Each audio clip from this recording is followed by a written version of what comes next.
సాయంకాల సమయములో సంధ్యాదీపారాధనలో వచ్చును తల్లి మహాలక్ష్మి, వచ్చును తల్లి వరలక్ష్మి. కాళ్లకు గజ్జెలు కట్టింది, మెడలో హారము వేసింది, పిలచిన వెంటనే పలికింది, అడిగినదంతా ఇచ్చింది.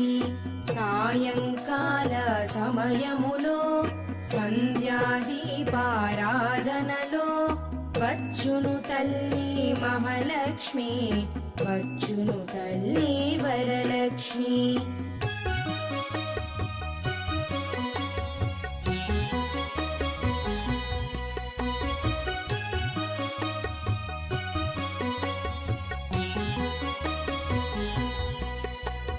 ధనముల